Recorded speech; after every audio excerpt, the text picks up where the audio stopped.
Their films show emotion, cause controversies and have cult followings. With unforgettable storylines and characters, their powerful vision has paved the way for many aspiring filmmakers.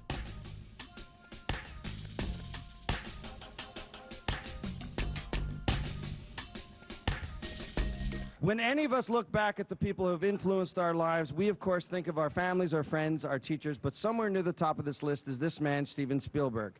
I truly can't think of another human being who has influenced the modern world more than he has as a filmmaker and a great humanitarian. The name Spielberg is to entertainment what Einstein is to physics.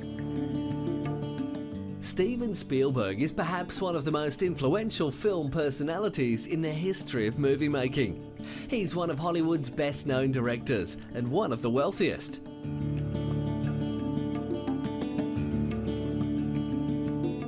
As a producer, director and writer, Spielberg has countless big-grossing, critically acclaimed credits to his name and has become a 3-time Academy Award winner. I pulled a tooth the size of a shot glass out of the wrecked hull of a boat out there, and it was the tooth of a great white. Spielberg's films have many different themes and genres. During the 1970s, 80s and 90s, 3 of his films became the highest-grossing films for their time. They were Jaws, E.T. the Extraterrestrial, and Jurassic Park.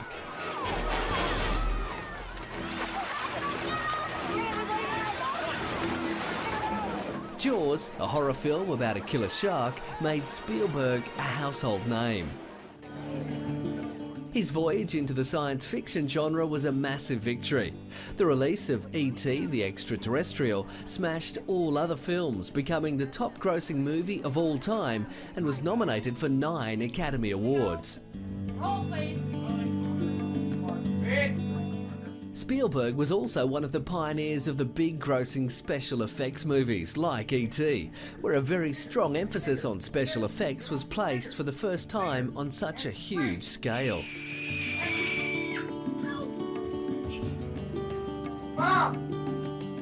E.T. was finally taken over in the 1990s as the top-grossing film by another of Spielberg's, with the science fiction dinosaur adventure Jurassic Park. His films later began to address historical issues such as Holocaust, war and slavery. Schindler's List, a film based on the true story of Oskar Schindler, a man who risked his life to save 1,100 people from the Holocaust, gave Spielberg his first Academy Award for Best Director. Many have said that Schindler's List is the most accurate depiction of the Holocaust and was listed in the 10 greatest American films ever made by the American Film Institute. With the movie's success, Spielberg used the profits to set up the Shoah Foundation, a non-profit organisation that archives film testimony of the Holocaust survivors. So, involved in filmmaking all my life that I never really had a cause, so to speak, that I could believe in and support and, devote so much of my life to. And when this came along, that's when I say it changed my life. I found my soul. Spielberg has recently teamed up with fellow filmmaker extraordinaire George Lucas for their 4th installment to the action-adventure Indiana Jones series. In early 2008, Spielberg stepped down from his role as advisor to the 2008 Beijing Olympic Games in response to the Chinese lack of action over the war in Darfur. His decision was respected, but it was also said that his creativity would have brought a lot to the Games' opening ceremony. Spielberg has used his powerful role in many ways to help others, and in early 1990 co-founded the Starbright Foundation in order to improve the lives of sick children. Regarded as one of the greatest people of the century by Time magazine, he certainly is one of the best filmmakers. It can be rest assured that Spielberg is a blockbuster king.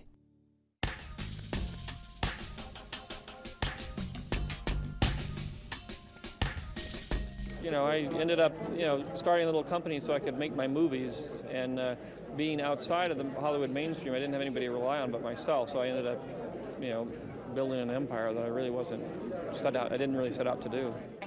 As the creator of the epic Star Wars saga and the archaeologist adventure character Indiana Jones, George Lucas is an American Academy Award nominated director, producer, screenwriter and chairman of Lucasfilm.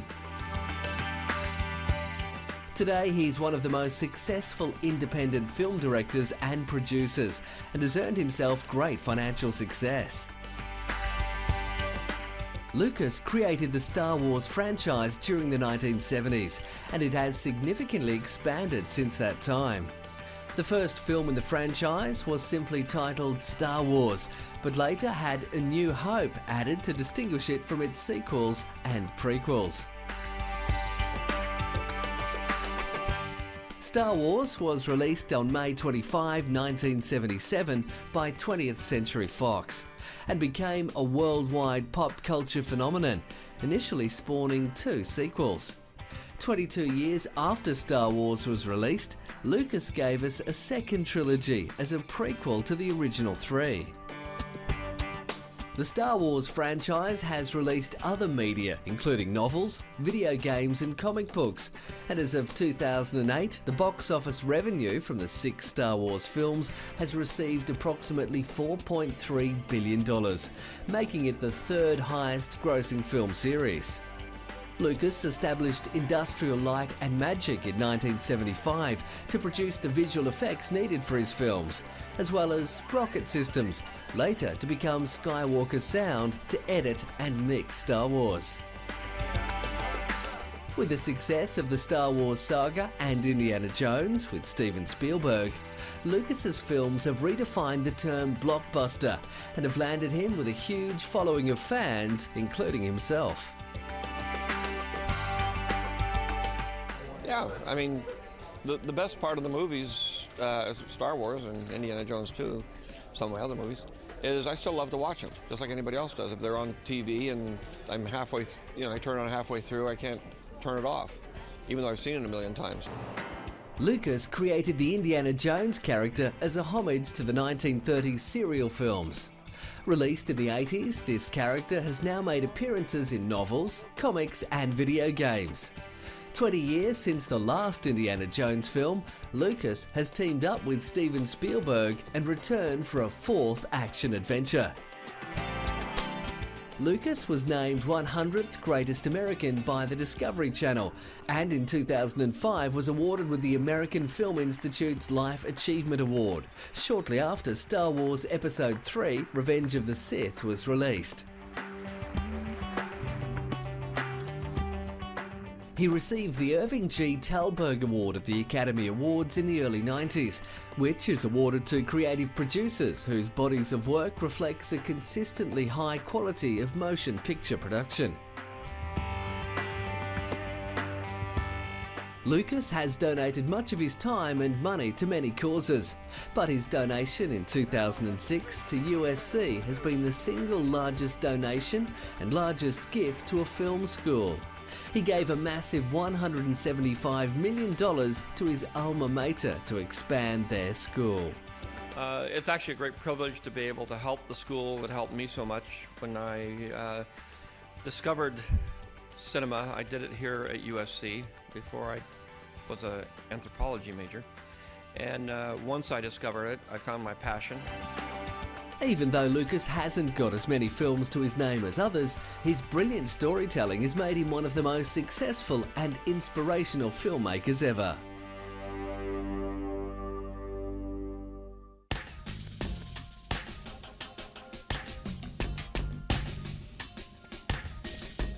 As any actor would be, I was ecstatic when I got a phone call that Roman Polanski would like to meet me for his next film. Roman Polanski is an Academy Award-winning film director, writer, actor and producer. Beginning his career in Poland, he's now a celebrated art house filmmaker. Even though Polanski has been involved in some controversies over the years, he's always remembered for his brilliant filmmaking as well as being acknowledged for it.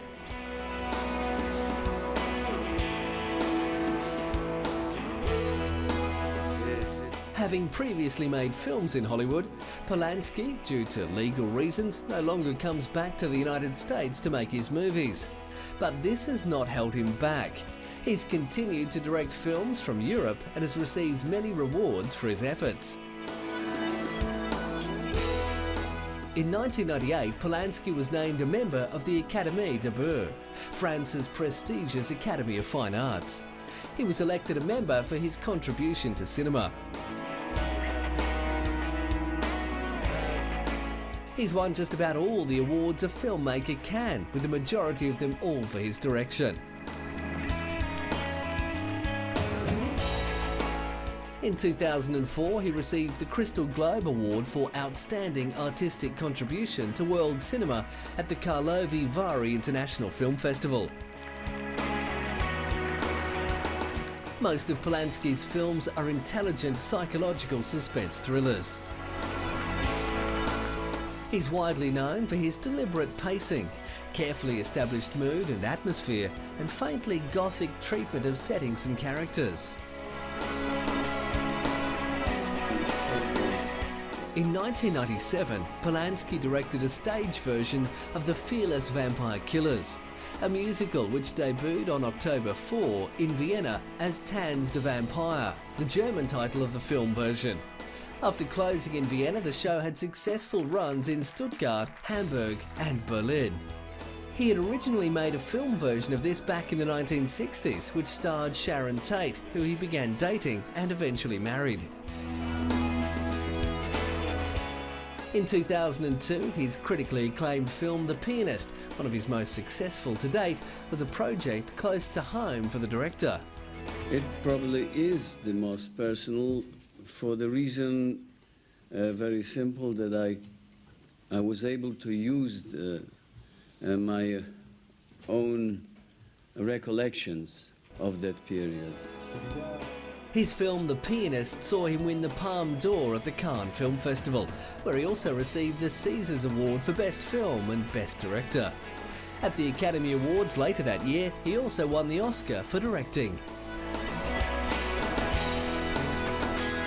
Even though he was unable to attend the awards ceremony, he received a standing ovation after the announcement of his Best Director win. The film also received the award for Writing Adapted Screenplay and Best Actor for Adrian Brody's performance.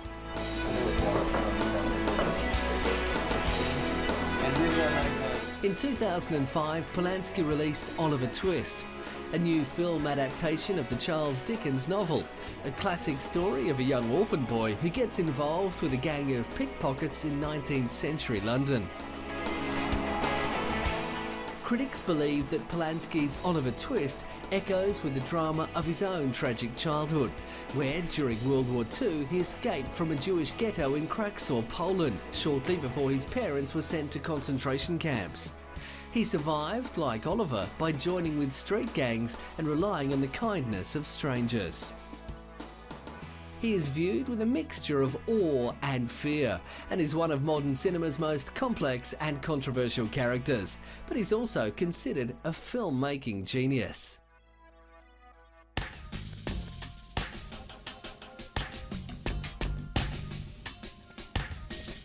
I'm not sure how they do it, but they do it.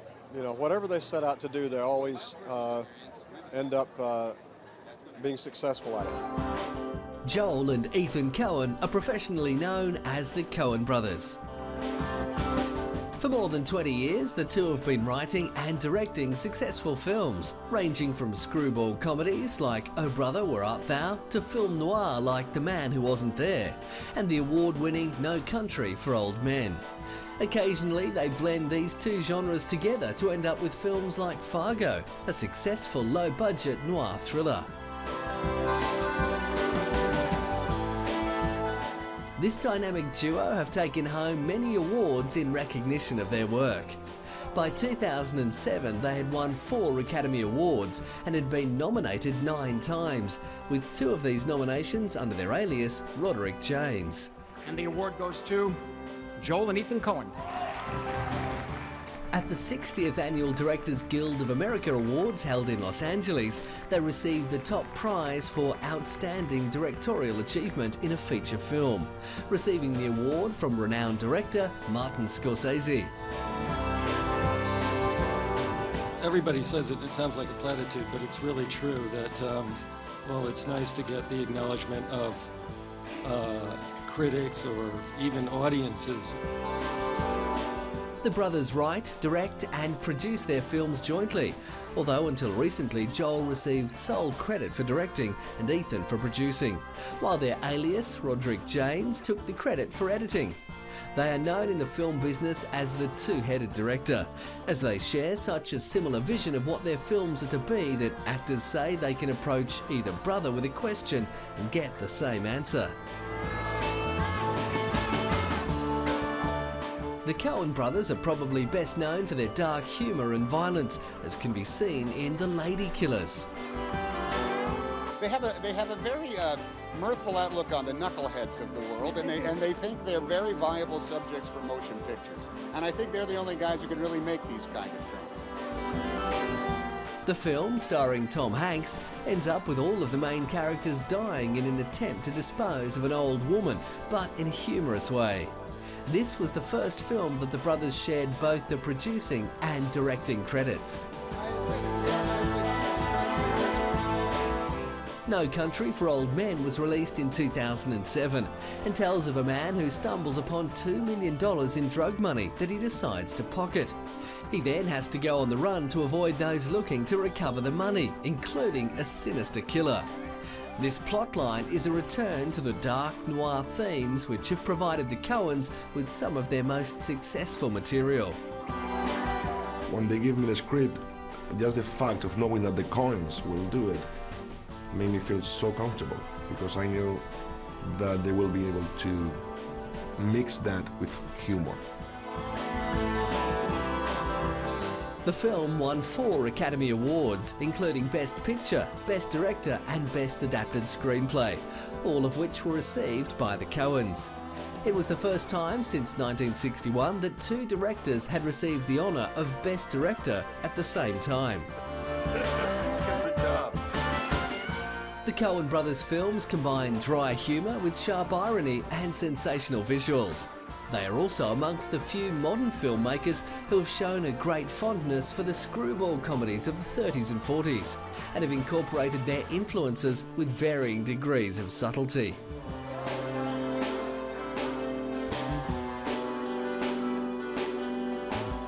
Their style of characterisation creates a world in which even characters with small speaking parts seem to have exaggerated traits or characteristics. The Coen brothers are an inspiration to a whole new generation of filmmakers.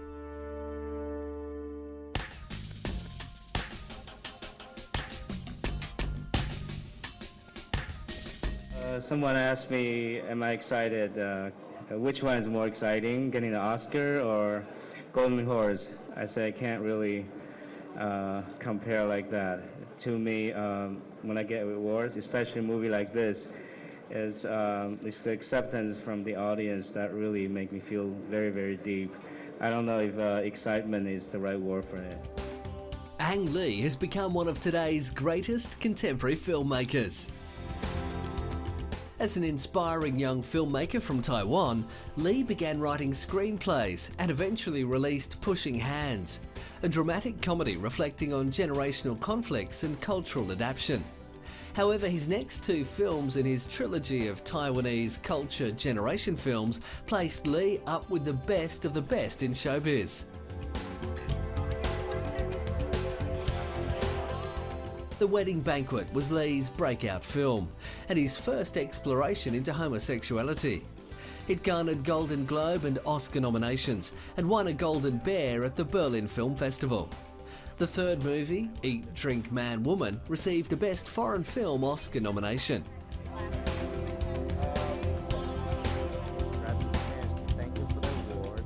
Lee followed on now with mainstream Hollywood movies such as the comic book adaptation of The Hulk, Sense and Sensibility, for which he received an Oscar nomination, and Crouching Tiger, Hidden Dragon, which is considered one of his greatest works. Crouching Tiger, a sprawling period film and martial arts epic, swept the Oscar nominations and came out winning Best Foreign Language Film and Best Director at the Golden Globes. This also became the highest grossing foreign language film ever released in America.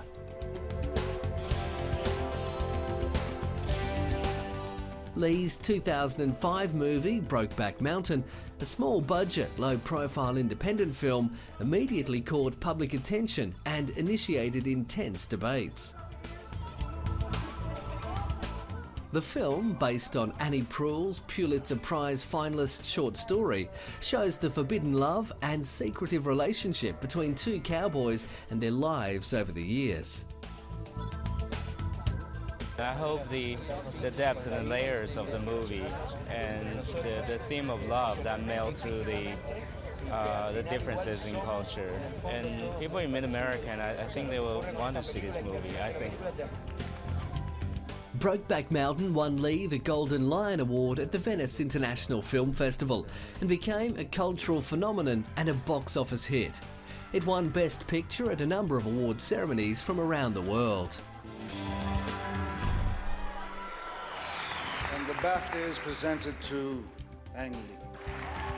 He won Best Film and Best Director at the 2006 British Academy Awards and scored a leading 8 Academy Award nominations, including Best Picture and Best Director.